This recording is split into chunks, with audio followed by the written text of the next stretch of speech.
오늘 읽은 말씀 갈라디아서 2장 앞부분에 10절까지 보았습니다.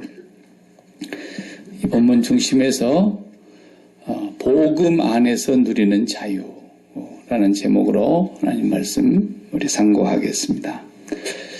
한번 이건 따라 합시다. 복음 안에서 누리는 자유. 예. 우리 인간이 최고로 여기는 가치들이 몇 가지가 있는데 최고의 가치 중에 하나가 자유입니다. 우리에게 자유가 있다는 것이 얼마나 소중한지 몰라요. 하나님 우리에게 자유를 주셨습니다. 그래서 이 자유를 억압받으면 사람은 살 수가 없어요. 이 자유를 누가 빼앗는다든지 이 자유를 억압한다든지 이렇게 됐을 때에 얼마나 피를 흘리는 사람들이 많았는지 몰라요. 또 그 자유를 다시 되찾으려고 막 또 피를 흘리고 누가 그랬다 그러죠? 자유가 아니면 죽여라. 자유가 아니면 죽여라는 거예요. 그렇게 죽음보다도 소중하다고 생각하는 것이 자유입니다. 그래서 전에 제가 첫 시간에 강의할 때 그랬죠. 본질적인 것과 비본질적인 걸 잘 구분해야 신앙생활을 잘할 수 있는 거라 그랬어요. 본질적인 것은 오늘 본문에서 지금 또 얘기하고 있는 자유입니다. 자유. 복음 안에서 누리는 자유. 이건 본질적인 문제이기 때문에 정말 죽음보다도 더 귀한 것이고 이것은 우리가 반드시 물러서서는 안 되는 부분입니다. 사도 바울이 지금 그걸 쓰고 있는 것입니다. 그렇지만 비본질적인 거, 전통도 그 본질 아닙니다. 전통을 너무 중요시 여기면 안 돼요. 전통 때문에 본질이 훼손을 당하면 안 된다고 말이에요.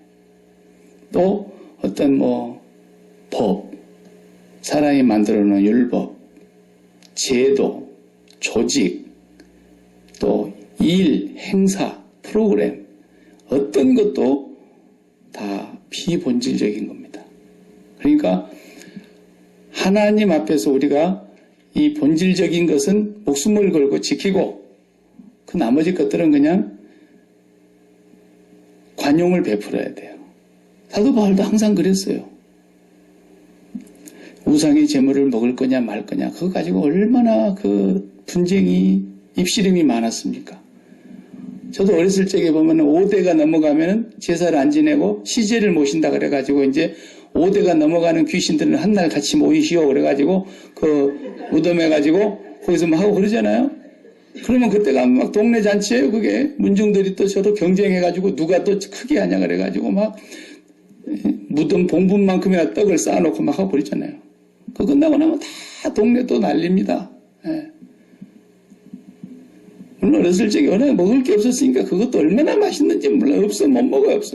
근데 그걸 먹고 나니까 교회에서 막 난리를 하는 거예요. 그걸 아무리 먹을 것이 없다고 그걸 쳐서 잡수냐 막 그러고. 이게 사도 바울 때도 그랬어요. 근데 그런 건 본질적인 게 아닙니다. 어떤 사람은 그 귀신이 그게 뭐야 아무것도 아니지. 예수님 안에 들어온 사람들은 귀신 그까짓 거 아유 우상 그거 없는 거야. 우상이 그 사람이 만들어 놓은 것이지 우상이 무슨 실제냐 그게. 없는 것에 갖다가 그냥 한 것이니까 먹어도 괜찮다라고 생각하는 사람은 먹어도 되고 아이고 그걸 먹으면 내가 우상 앞에 절한 것과 똑같은 것인데 라고 생각이 들면 안 먹으면 되고 어떤 사람은 먹을 수 있는 믿음의 자유가 있고 어떤 사람은 그걸 못 먹는 자유가 있는데 그걸 서로 잘났다고 싸우냐 이게. 더 중요한 게 뭐라 그랬어요? 그거 싸우다가 믿음 연약한 형제 한 사람이 콱 넘어져가지고 나 이거 예수 안 믿으란다고 그렇게 돼버리는 것이 더 큰 문제라는 거예요. 그런 일이 생길 것 같으면 먹지 말라는 거예요. 자기는 평생에 고기 한 점도 안 먹겠다 그랬어요. 만약에 내가 때문에 내가 먹는 걸 보고 누가 자빠지거든 그런 일이 생긴다 그러면 나는 평생에 고기 안 먹겠다. 우상 앞에 바쳤던 제물이니까.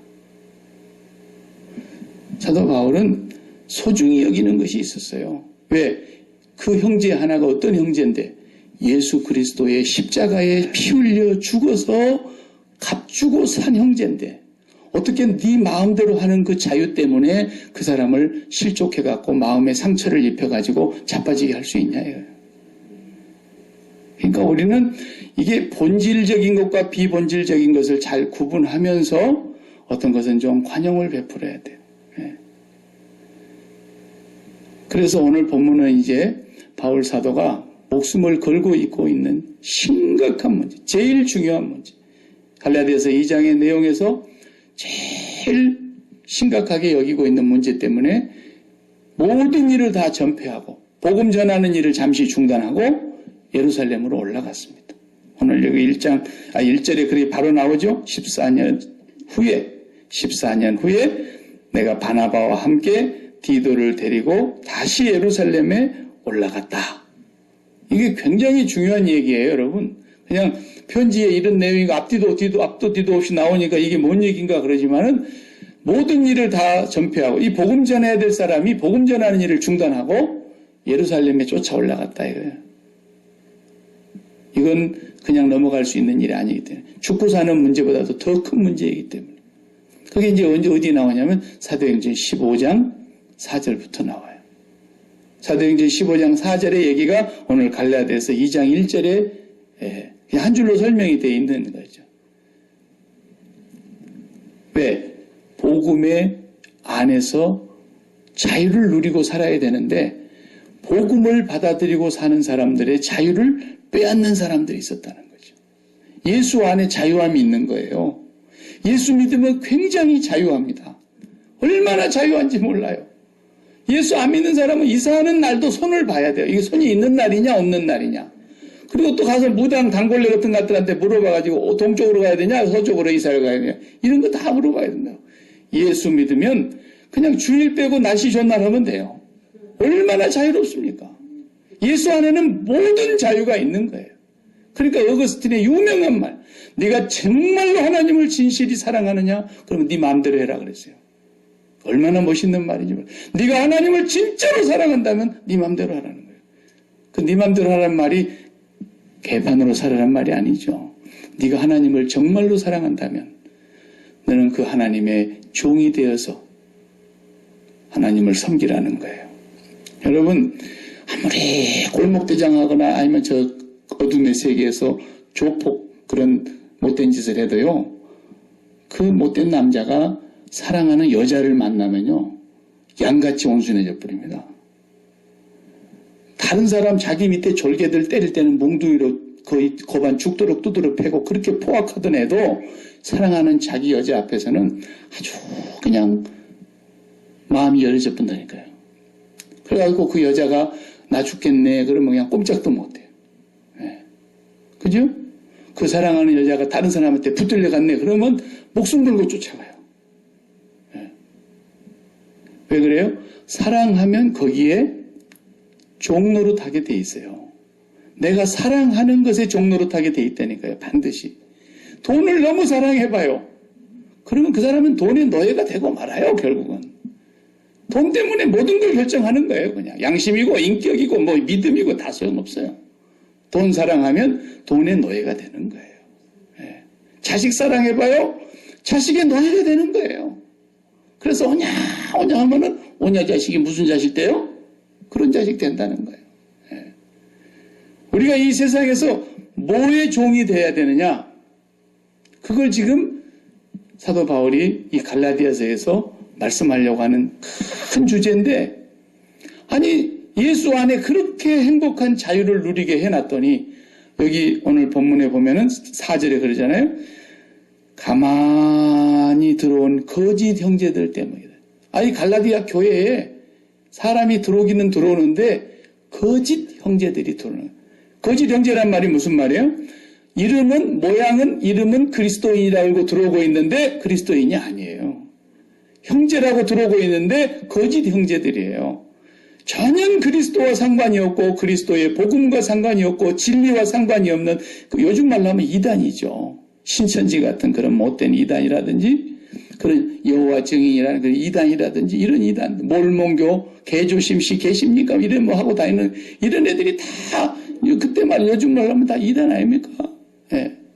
이런 사람들이 교회 안에 들어와 가지고 예수 그리스도 안에서 완전한 자유를 누리고 살아가는 그 사람들의 자유를 엿보고 있다가 그 자유를 확 빼앗아 버리고 다시 종노릇하는 자세로 돌아가 버리게 만들어라. 그래서 예수님께서 말하셨어요. 너희가 죄를 지으면 죄의 종이라 그랬잖아요. 죄를 범하면 죄의 종이 되는 거예요. 제가 어렸을 적에 전도사 시절에 이제 유치부, 유년부 이런 아동부 맡고 그럴 때 설교할 때마다 가끔 그 쓰는 예화가 있었어요. 오래된 얘기니까 뭐 저자도 모르고 책 내용만 조금 아는데 그런 게 있잖아요. 할머니가 아주 사랑하는 늘 예쁘고 쓰다듬고 돌보고 먹이고 따듬어주고 하는 그런 아주 예쁜 칠면조가 있었는데 오리인가 뭐 칠면조가 있었는데 아이 손자 손녀가 할머니 집에 갔다가 그것을 보고서는 너무 이게 예쁜 거예요. 그런데 아이 손자 녀석이 그 짓궂어 가지고 할머니가 예쁘게 키우는 그 오리를 이렇게 돌멩이로 가지고 맞추기를 하다가 모리를 맞이하고 죽었어 이게. 이게 한 대 때린다는 게 그냥 정통으로 맞았는가 봐. 꼴까닥 하고 죽어버리네. 그러니까 이 아이가 그것을 얼른 갖다가 이제 묻었어요. 할머니 없을 때. 그리고는 밖으로 얼른 나가서 겁이 나니까 밖으로 나가고 하루 종일 놀다가 오는 것처럼 이제 알리바이를 만들어야 되잖아요. 그리고 할머니가 들어온 뒤에 자기는 이제 하루 종일 놀다가 이제 집에 들어오는 것처럼 딱 들어왔는데 아이고 이걸 봤어. 누나가 봤어. 그래가지고 이제 이 누나가 동생을 불러갖고 오리 이러면 그냥 애가 그냥 심장이 막 벌렁벌렁. 그 이제 할머니가 애야 내일은 이제 손녀딸한테 시키는 거예요. 애야 너는 내일 빨래도 좀 하고 집도 좀 청소 좀 하고 이렇게 좀 해야 되겠다. 그러니까 할머니 걱정하지 마세요. 이것은 제 동생이 깨끗이 하기로 했습니다. 오리 이러니까 그냥 동생이 꼼짝을 못하는 거야. 네 할머니 제가 하겠습니다. 네. 그 죄 짓고 꼼짝없이 물려가지고 완전히 그냥 누나의 종이 된 거야. 그래서 이래서는 안 되겠다 그래가지고 할머니한테 가고 할머니한테 사실을 토해냈더니 할머니가 내가 너 그런 줄 알았지. 네가 그런 거 할머니도 다 알고 있었어. 근데 네가 스스로 와서 나한테 잘못했다고 얘기할 때까지 할머니는 기다린 거야. 내가 그 오리가 더 귀하겠니? 너가 더 귀하겠니? 오리 100마리보다도 네가 더 소중하지. 근데 네가 왜 빨리 내한테 얘기하지 않고 누나한테 맨날 그렇게 종살이하고 끌려다녔냐. 예. 그런 거예요. 죄라는 것이. 한번 죄를 지으면 그 죄의 종이 되어서 그 죄가 드러날까 봐서 또 다른 죄를 짓게 만들고 계속해서 자기의 자유를 잃어버리고 사는 거예요. 예수 믿는 사람들이 다 자유한다 그러는데 신분만 자유인이야. 신분만 하나님의 자녀래. 나는 하나님의 자녀. 마귀의 자녀였는데 이제는 하나님의 자녀. 그런데 마음은 전부가 다 뭔가 묶여 있는 거예요. 자유가 없어. 어떤 사람 보니까 과거에 지은 죄 때문에 묶여 있고, 어떤 사람 보니까 누구에게 너무 큰 상처를 입었는데 그 마음에 쓴뿌리가 생겨가지고 그것으로 인해서 미워가지고 그 사람을 분노하고 있는 거예요. 그러니까 마음에 자유가 없는 거예요. 네. 어떤 사람은 자기가 실패한 기억 때문에 그것 때문에 자유가 없고 여러 가지 모양으로 사람들이 신분은 하나님의 자녀입니다. 자녀는 분명히 자유하는 거죠. 종은 자유가 없지만 나는 자유하는 자녀로 태어났습니다. 그런데 삶이 마음이 뭔가에 매여 있다 이거예요. 그러면 그리스도인의 삶이 행복하지 않습니다. 그래서 사도 바울은 그가 가서 전한 복음의 내용이 뭡니까? 복음의 진리가 뭡니까? 여러분이 무슨 죄를 범하였든지, 과거에 어떤 죄를 범하였든지, 당신만이 알고 있는 그 은밀한 죄까지도, 아니 부부만이 알고 있는 은밀한 죄까지도, 어떤 죄를 범하였다 할지라도 하나님께서 보내신 독생자 예수 그리스도께서 바로 그 죄를 위하여, 그 죄 때문에 십자가에서 죽으시고 피 흘려 죽으시고 부활하셔서 우리의 죄값을 다 용서해 주셨습니다.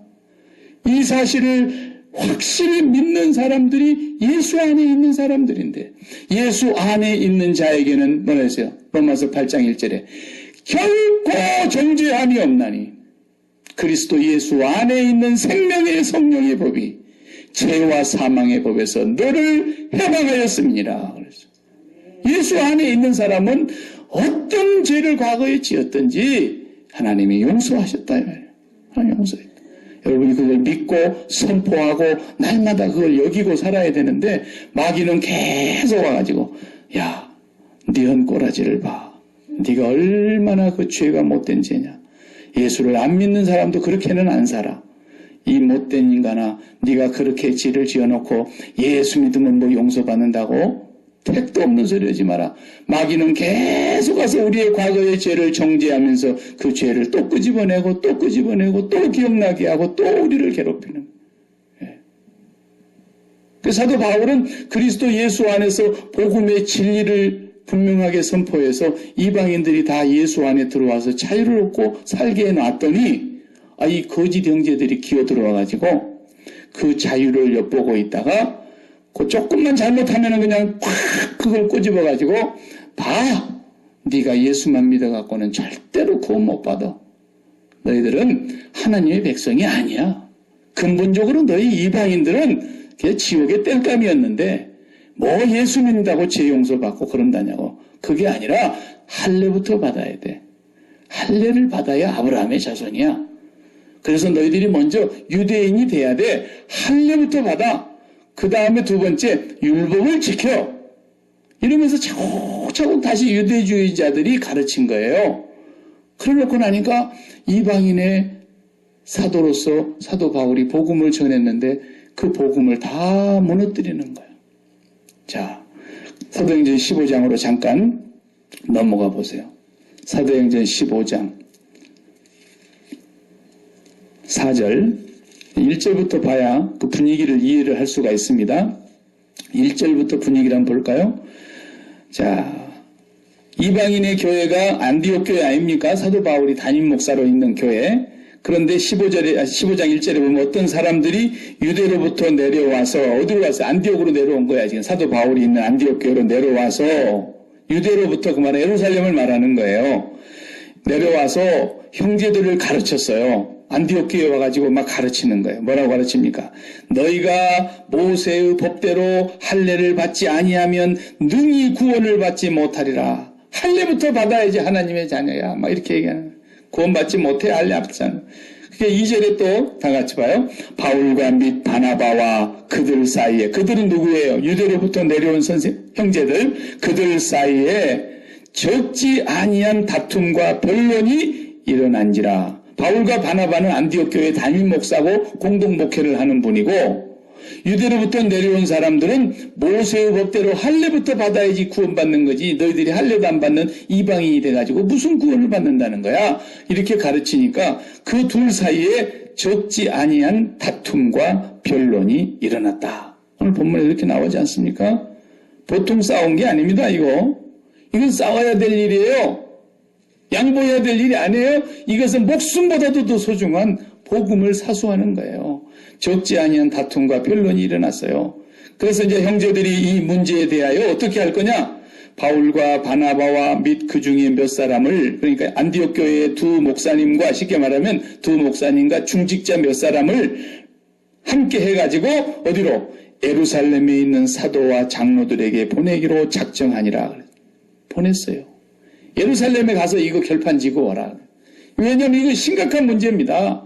바울은 이방인을 향한 사도로 하나님이 불러서 복음을 전하라고 보내놨는데 지금 1차 전도 여행이 다 끝났어요. 13장, 14장, 15장 바로 직전까지.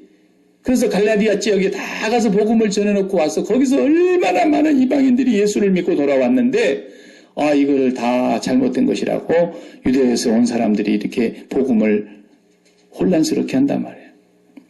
그래서 이때가 AD 50년입니다. AD 50년. 예수님 승천하시고 20년 정도 지났을 때인데 AD 50년에 예루살렘에서 최초로 교회의 대표들이 모인 카운슬이 열린 겁니다. 공의회라 그러죠. 우리로 말하자면 총회. 그러면 우리 총회 산하의 모든 교회의 대표들이 다 모이지 않습니까? 거기에서 중요한 어떤 의제들을 놓고 의논하고 그러는데 여기가 예루살렘에서 교회의 최초의 회의가 열린 장면이 사도행전 15장이에요. 이 15장에서 이제 쭉 얘기를 하고 나는데 여기를 다 할 수는 없고 이제 전부 다 생략하고 5절을 보세요. 바리새파 중에 어떤 믿는 사람들이 일어나 말하되 바리새파는 유대인이죠. 이방인에게 할례를 행하고 모세의 율법을 지키라 명하는 것이 마땅하다. 이렇게 합니다. 그러니까 6절에 사도와 장로들이 이 일을 의논하러 모였다 이거예요. 그래가지고 많은 변론이 있은 후에 그랬으니까 의장은 이때 야고보 사도였어요. 야고보 주님의 동생 야고보가 여기 회장을 맡았거든요. 근데 그 회장님 하면서 막 계속 변론하는 거야. 며칠을 했는지 모르겠어요. 얼마나 많은 변론을 하다가 나서 베드로가 일어나서 말을 합니다. 베드로가 탁 설교를 하는데 자기의 경험을 얘기하는 거예요.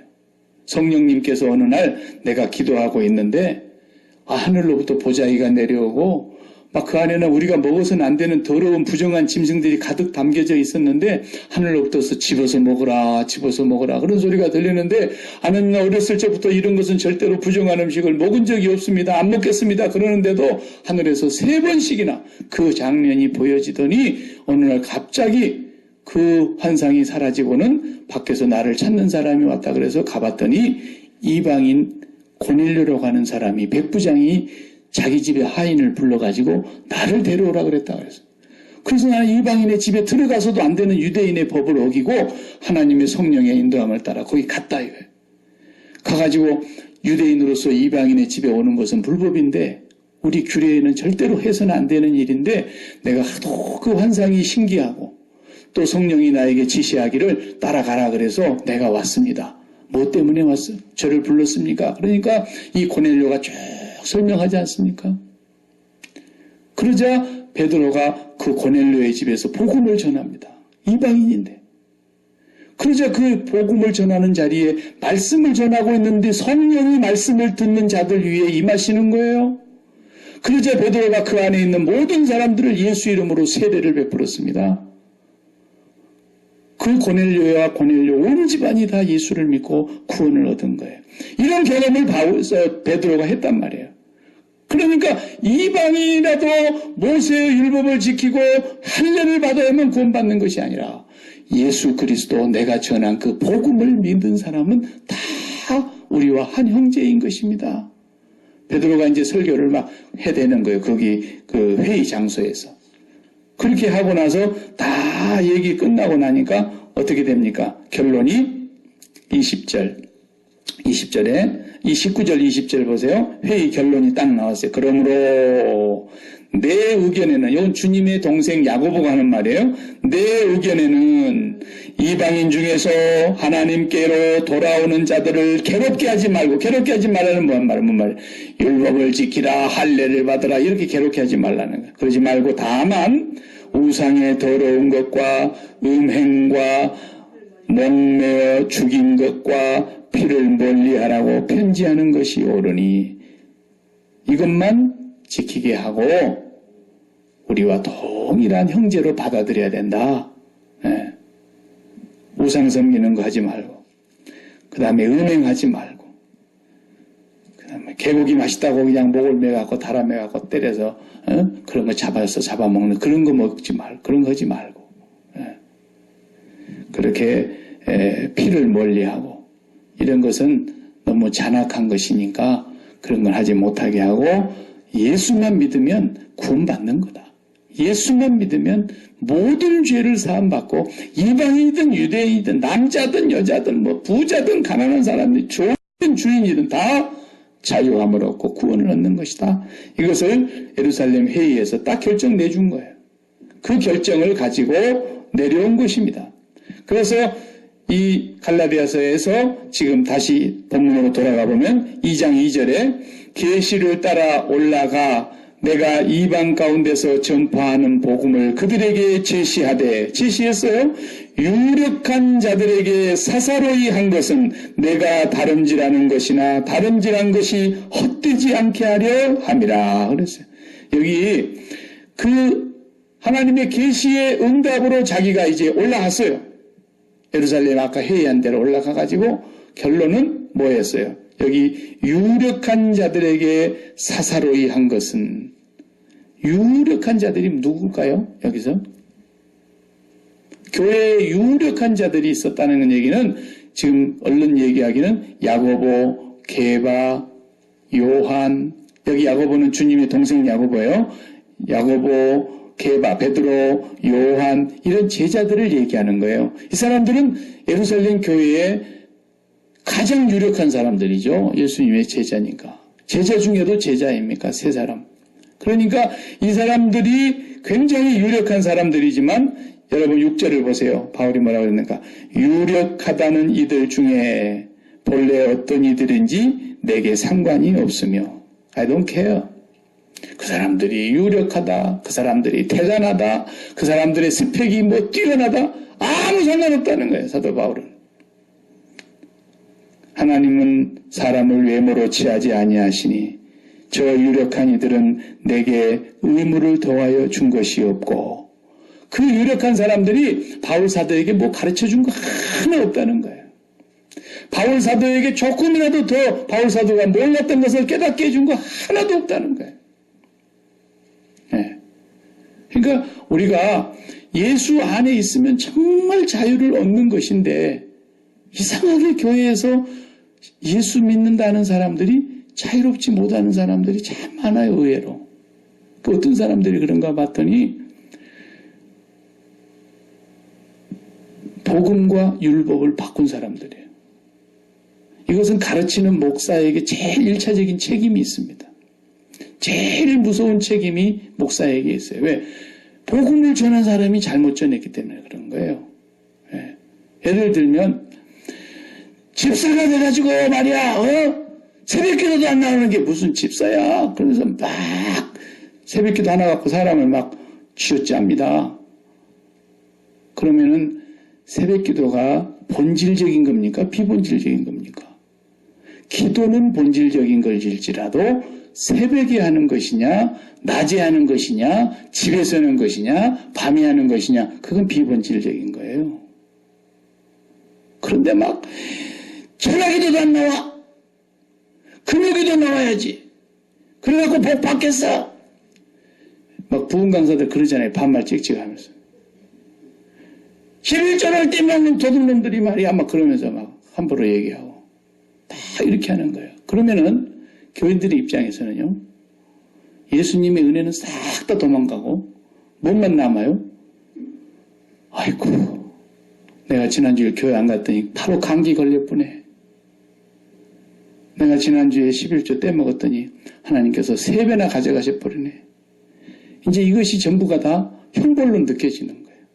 내가 지난주일 결석했더니 우리 애가 당장이 아파갖고 병원에 가서 뭐 이렇게 전부가 이제 이거 율법적으로 바뀌게 되는 거예요. 그걸 뒤집으면 또 무슨 얘기가 되는지 아십니까? 내가 열심히 봉사했기 때문에 하나님 이렇게 복 줬다는 거야. 전부가 그리스도는 빠지고 은혜는 빠져나가고 십자가의 복음은 없어지고 다 공로로 돌아가요. 공로로. 자기 공로, 자기 의, 자기 열심, 자기 충성, 자기 봉사 뭐 이런 걸로 가는 거예요.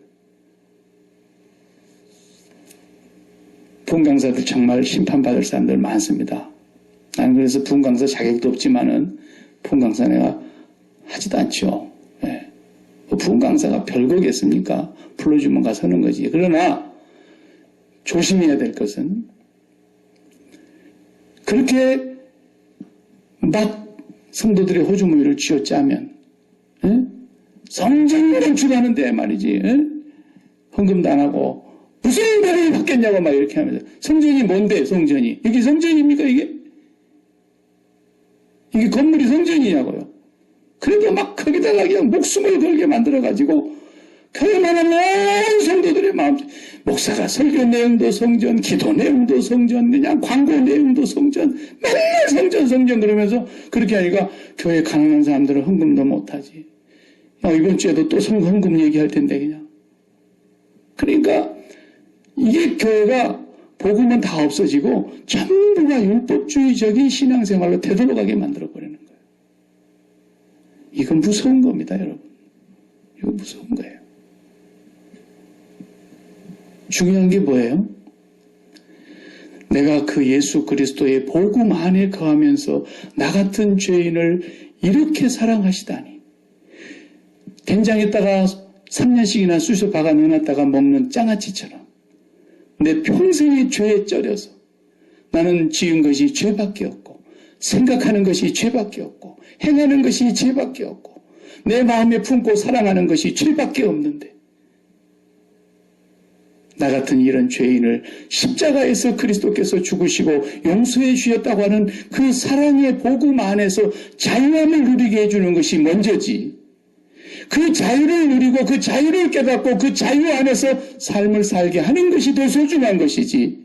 그 은혜 안에 살지 못하는 사람들에게 계속 주일 성수하시오. 기도 생활해야 됩니다. 성경 하루에 3장씩 읽으세요. 헌금해야 됩니다. 철야기도 하세요. 금식기도 하세요. 봉사하세요. 충성하세요. 전부 율법으로 바뀌는 거예요. 그게. 그거 해야 복 받는 줄 알고 그거 안 하면 나는 복 받는 자격이 없는 줄 알고 그거 하는 사람은 유력한 사람이 되고 그걸 안 하는 사람은 형편없는 사람이 되는 거예요. 그런 경력 많은 사람들은 스펙이 쌓여가지고 굉장한 사람으로 인정을 받고 그런 거 못한 사람들은 교회에서 사람 취급도 안 하요. 이 교회가 타락을 해도 보통 타락한 게 아니에요. 그러니까 이 갈라디아서를 우리가 볼 때에요. 굉장히 우리는 이 종교개혁 500주년을 맞이하면서 요즘 지금 뭐 우리 한국 고국이나 미국이나 이런 데 보니까 막 종교개혁 500주년을 맞이하여 뭐 신학 심포지엄을 한다, 뭐 신학 무슨 별 행사를 많이 합니다만은 좋아요. 그것도 해야 될 일이죠. 그런데 중요한 건 오늘 우리 마음속에 진정한 예수 그리스도 안에 있는 자유가 있냐라는 거예요. 자유가. 구약에 보면요. 노예를 사가지고 오면 출애굽기 21장에 그랬어요. 10계명이 20장 나오고 21장 2절부터 보면 노예를 잡아가지고 오든 사가지고 오든 뭐 노예가 되면은요 6년 동안은 집에서 부리라 그랬어요. 그리고 제 7년째가 되면은 돌려보내야 된다 그랬어요. 결혼해갖고 들어왔으면 부부 같이 나가라 그래고 자녀를 데리고 왔으면 자녀도 데리고 나가야 되고요. 다 거기 정해놨어요. 그런데 7년 돼서 너 자유야. 이제 너는 가. 이랬더니 그 종이 주인님, 저는 지금까지 6년 동안 주인님 집에서 주인님을 섬기고 주인님의 보호를 받고 살았는데 저는 이제 나가라 그러면 갈 데도 없습니다. 나는 주인님이 좋습니다. 나는 평생 주인님을 섬기고 싶습니다. 이런단 말이에요. 그럼 그런 종은 어떻게 하라 그랬어요? 제사장한테 데리고 가서 귀를 뚫으라 그러죠. 귀 뚫었어요? 알고나 뚫어야지 뭐 이쁘게 하려고 뚫어갖고는 되는 게 아니에요. 길을 뚫으라는 거예요. 구멍을 내라는 거예요. 왜? 이 종은 분명히 주인이 자유를 줬는데 주인이 너무 고맙고 주인이 나를 너무 인격적으로 대우해주고 주인이 나를 너무 사랑해주고 그러니까 나는 이보다도 좋은 게 없다. 나는 평생 종이라도 좋으니까 주인 집에서 그냥 살게만 해달라는 거예요. 그것은 잡고 있으면 율법을 어기는 거니까 제사장에게 가서 길을 뚫어갖고 했네요. 이 종은 종인을 자유하는 종입니다. 라는 거예요. 자유하는 종이 뭔지 아세요? 결혼하면 다 자유하는 종이에요. 부부간에 전부 자유하는 종입니다. 만약에 부부 사이에 남자가 여자가 남자를 서로 돕고 섬기는 존재인데 이 섬기는 것이 얽매이는 것이고 귀찮고 그러면 결혼하면 안 돼요. 그러면 결혼하지 말라 그랬어요. 그러려면 혼자 살아라. 네. 결혼을 했다는 얘기는 뭐예요? 내가 당신의 종입니다 라는 거예요. 에? 사랑의 종이라는 거예요. 사랑의 종.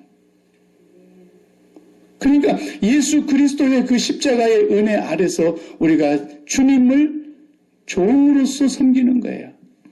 나중에 뒤에 나옵니다. 갈라디아서 5장 13절 보세요. 갈라디아서 5장 13절 이렇게 말씀하시잖아요.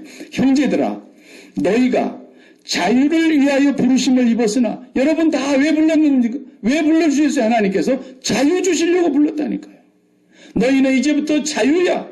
자유를 주려고 부르셨는데 그러나 그 자유로 방종하지 말라는 거예요. 육체의 기회로 삼지 말고 오직 사랑으로 서로 종로로 타라 그랬잖아요. 여러분 종로로 타는 거예요. 진정한 자유는 내 마음대로 하는 게 자유가 아니고 뭐가 자유입니까?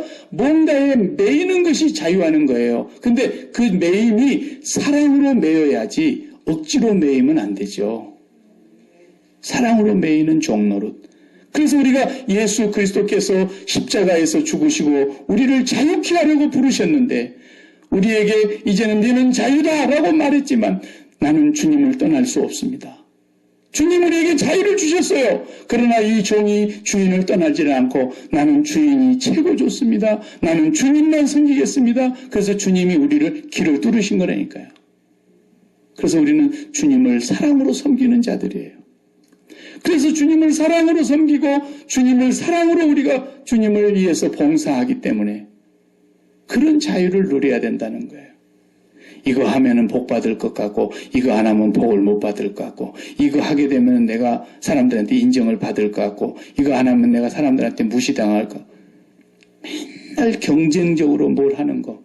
이거 전부 자유인이 아닙니다. 일단 경쟁한다 그러면 일단 그래서 교회에서는 사실은 경쟁하면 안 돼요. 예. 교회에서는 경쟁하면 안 돼. 선의의 경쟁도 하면 안 돼, 교회에서는. 교회에서는 경쟁하는 게 아니라 전부가 서로 상호 보완하는 거예요. 저 사람에게 없는 건 내가 채우고, 저 사람이 있는 건 나한테로 채우고, 서로 보완하는 거예요. 다 경쟁해가지고, 교회끼리 경쟁하니까 교회가 타락하잖아요. 그쪽 교회가 이번에 크게 진대, 얼마나 진대? 250명 자석으로 진대. 그러면 그 옆에 교회가 다시 지을 때 어떻게 지어요? 251명 자석으로 짓든지 300명으로 짓습니다. 그래서 우리 한국교회가 저 모양이 된 겁니다. 예. 경쟁하고 있는 거예요. 그러니까 사도 바울이 그걸 보니까 기가 막힌 거예요. 빌립보서에 보면은 필립보에서 그걸 말씀하지 않습니까? 8절에 보면 이제 내가 감옥에 붙들려 있으니까 나를 질투하고 나를 시기하고 나하고 경쟁하던 사람들이 좋아가지고 야 바울이 감옥에 갇혀서 아무것도 못하고 있을 때 우리 부지런히 전도해갖고 우리 교단 키우자. 그러니까 바울이 감옥에 앉아서 그 소리를 가만히 들으니까 뭐라 그랬어요? 외모로 하든지 참으로 하든지 전파되는 것은 그리스도니 나는 이로써 기뻐하고 기뻐하리라. 그 뭐하는 짓거리냐 말이에요. 그리스도가 전파되는 것이 중요하죠. 예. 우리는 옆에 교회하고 절대 경쟁하면 안 돼요. 예. 그래서 지난주에 다 오라 그래가지고 이거 우리 교회 행사 아니다. 우리 온 한국 사람들이 다 같이 하자. 그러니까 이제 마음을 열고 하잖아요. 예. 교회 이름 딱 걸고 하면 안 하려고 그래. 왜? 분명히 거기서 또 우리 교회, 네 교회, 내 교회 이러고 앉아 있으니까. 예. 하나님은 절대로. 그러니까 여기서 보내세요. 갈라디아서에 뭐라 그랬어요? 경쟁했어요? 안 했어요? 2장의 8절 9절을 보세요.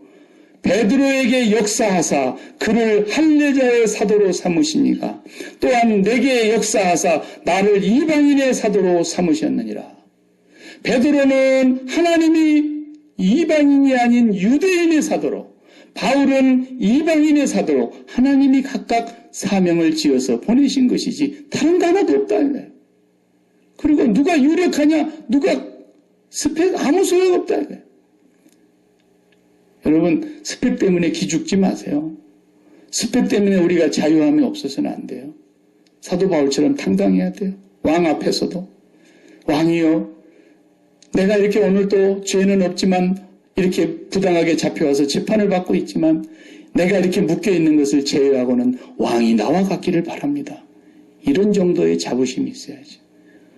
대통령 앞에서도 우리는 그 스펙에 눌리면 안 돼요. 천하의 돈을 많이 번 사람 앞에서도 우리가 기가 눌린다든지 그럴 필요가 없는 거예요. 예, 우리는 예수 그리스도를 얻고 보니까 사도 바울이 스펙을 내놓으라고 하면 최고로 레주메가 쓸 게 많은 사람입니다. 그렇지 않습니까? 나는 순수 바리새인이야. 그 많은 유대인 중에 6,000명밖에 안 되는 바리새인. 우리 아버지도 바리새인, 나도 바리새인. 그리고 나는 가말리엘이라는 최고의 학부의 스승 밑에서 공부를 배운 문화생이야. 내가 히브리인 중에 히브리인이고 베냐민 지파로서 나도 우리 조상 중에 사울이라는 사람이 왕이 나왔어. 율법으로는 흠이 없는 사람이야. 그 사람 스펙 그만하면 끝내주는 사람이에요. 그런데도 예수 그리스도를 얻고 그 안에서 자유하고 나니까 이 모든 스펙이 뭐라고 그랬어요? 배설물처럼 여기노라 그랬어요. 아무것도 안 해요, 그거. 예. 우리가 왜 세상에서 성공하려고 그럽니까? 성공 좋지요. 성공하세요. 돈 벌려고 하면 돈 많이 버세요. 그런데 많이 벌고 많이 성공했는데 나는 이 모든 것을 배설물로 여긴다라고 말할 수 있어야 돼요. 그러려고 성공하는 거예요. 성공했다고 자랑하려고 성공하는 게 아니라 내가 아무리 성공했지만 예수 그리스도하고는 이건 비교할 수가 없는 예수 그리스도 앞에서는 이 가진 건 배설물 정도밖에 안 된단 말이야. 그런 정도의 우리가 자부심과 자유를 갖고 살아가는 사람들이어야 돼. 우리가 누구한테 끌리겠습니까? 예? 제가 이렇게 조그마한 이렇게 교회에서 이렇게 목사하지만 제가 누구 앞에 가서 기가 죽겠습니까? 예. 야키마에 산다고 우리가 기 죽을 일이 있습니까? 예. 야키마도 미국이라고요. 웃기지 말라 그러세요. 그러니까 정말 예수 그리스도 안에서 참 자유함을 얻기 위해서는 경쟁하면 안 됩니다. 상호 보완하는 것입니다. 그들과 친교의 교제의 악수를 나눴다 그랬잖아요. 교제의 악수를 나눴다. 서로 존중했다라는 거예요. 예. 경쟁하는 관계가 아니었다는 거예요. 그리고 우리는 예수 그리스도 진리의 종, 진리가 자유케 하리라. 너희가 내 말에 거하면 참 내 제자가 되고 진리가 자유케 하리라. 너희가 내 말에 거하면 자유하리라 그랬어요. 그러니까 예수 그리스도 안에 꼭 거하셔야 돼요. 여러분 어딘가에 매이지 않으면 절대로 자유할 수 없는데 어디에 매이느냐가 중요한 거예요. 진리에 매여야 됩니다. 진리가 자유케 하리라 그랬어요. 예수님도 우리를 수고하고 무거운 짐진 자들아 다 내게로 오라. 내가 너희를 쉬게 하리라 그랬죠. 쉬게 하리라 그랬으면 쉬게 해줘야 되는데 그 다음 말씀이 앞뒤가 안 맞는 말씀 하시잖아요. 너희는 내게로 와서 내 멍에를 메고 내게 배우라 그러잖아요. 아니 쉬게 해준다는 거 왜 또 멍에를 메라 그럽니까? 앞뒤가 안 맞잖아요. 그 비밀을 알아야 자유할 수 있는 거예요. 예수 그리스도의 멍에를 메보세요. 얼마나 자유한지 몰라요. 예수 그리스도 진리의 종이 되면은 정말 자유하는 거예요. 그 외에 메어보세요. 다 진짜 죄의 종이 되는 겁니다. 우리는 예수 그리스도 한 분에게 영원한 종이고 주님 이제는 제 길을 뚫어주세요. 저는 주님의 종입니다. 그리고 사랑으로 종노릇하는 겁니다. 전부 우리가. 이것이 사도 바울이 목숨을 걸고 지켜야 되겠다고 생각하고 1차 전도여행 끝내고 2차 안 나가고 예루살렘으로 올라가서 이것부터 결정을 하고 내려온 거예요. 이제 계속해서 2장 나가고 3장 나가보면은 우리 신앙생활 속에서 우리가 예수를 믿고 자유하는 신분을 가졌는데 왜 삶이 자유롭지 않느냐? 그 이유가 쭉 나와요. 그거 우리가 앞으로 갈대스를 통해서 보게 될 것입니다. 기도하십시다. 하나님 감사합니다. 주님 우리를 자유케 하시려고 자유를 주셨습니다. 그런데도 우리가 종의 멍에를 메고 살 때가 너무너무 많습니다. 사랑으로 종노릇하는 저희들이 되기를 원합니다. 진리의 종이 되기를 원합니다. 정말 예수 그리스도 한 분만을 우리 마음에 영원히 주로 모시고 살아가는 그런 종들이 되기를 원합니다.